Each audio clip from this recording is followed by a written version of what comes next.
This set of slides is looking at contemporary issues in Australia, and I have a summary of some findings from the Australian Financial System Inquiry completed in December 2014.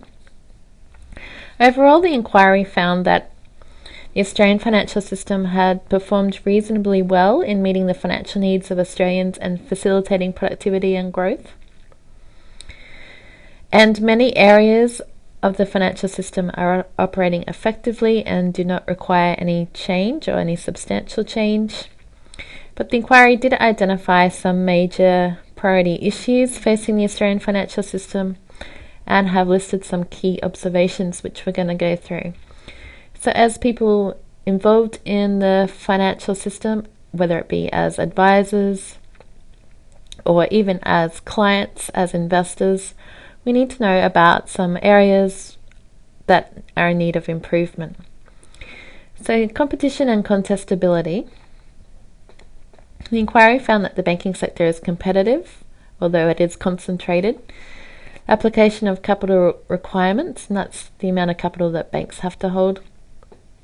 It's not competitively neutral. Regulation of credit cards and debit card payment schemes is required for competition to lead to more efficient outcomes.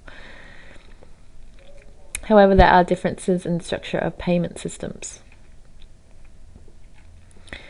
In regards to economic activity and the ability of the financial system to fund the economic activity, they found that access to foreign funds was particularly useful to sustain higher growth. There are some risks, but they can be mitigated having a prudent supervisory and regulatory regime, and we have APRA overseeing our financial system. The inquiry did find that there are structural impediments for small and medium-sized enterprises getting access to finance. And those impediments included information systems, asymmetries, regulation, and taxation. So if you have some small business-based clients, you need to be aware that they do have trouble accessing finance. And I also make a note that Australia has an established domestic bond market, and there are many parties that want to grow this bond market. When we're going to be putting together our optimal asset portfolios, bonds often play a large role in that. And Australia, unfortunately, doesn't have a large domestic bond market, but we do want to grow it. But they found that a range of regulatory and tax factors have limited its development. So superannuation efficiency and policy settings. So they found that for consumers, there is little competition for fees that superannuation funds charge their members, and the operating costs and fees that they charge appear high by international standards. So they recommend that there is scope for greater efficiencies, and they also commented on leverage by superannuation funds, and they say even though it's in a small scale at the moment, embryonic, allowing superannuation funds to leverage on a large scale may create vulnerabilities for the superannuation and financial systems. They also note that superannuation policy lacks stability, so incoming governments are wanting to change the superannuation policy settings, which can add to the costs and reduces long-term confidence and trust in the system.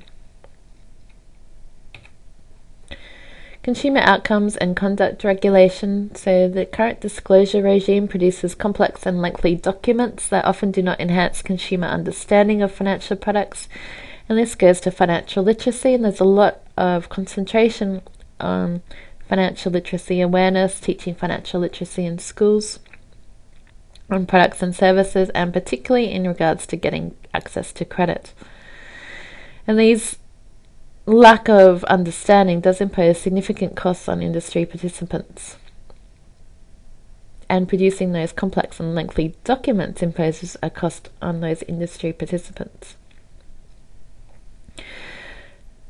And they make a note there that affordable, quality financial advice can bring significant benefits to consumers. So as advisors, we do play an important role in getting this information across. Improving the standards of advisor competence and removing the impact of conflicted remuneration can improve the quality of advice. And there's some particular points to the financial advisors industry. Comprehensive financial advice can be costly, and there is consumer demand for low-cost, scaled advice. Regulation. Do they just make a note that we have well-regarded regulators? There are some areas that they identified for improvement. During the GFC, they acted well together. And they just want to concentrate on competition.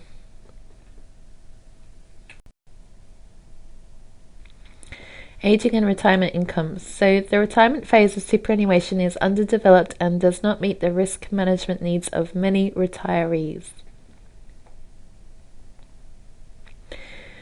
So that is a key point as financial advisors. Our superannuation is not meeting the risk management needs of many retirees.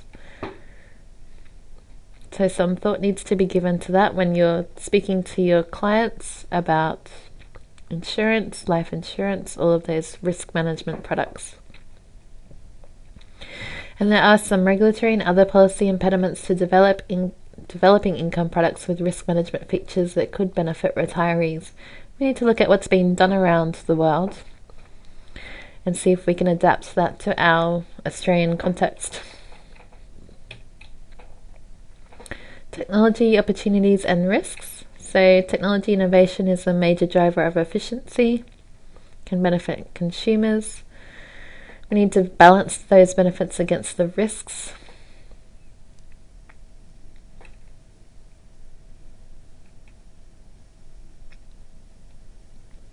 And the risks include privacy and data security risks. So we really need to be aware of cybersecurity. That highlights the need for the government to be involved in that area.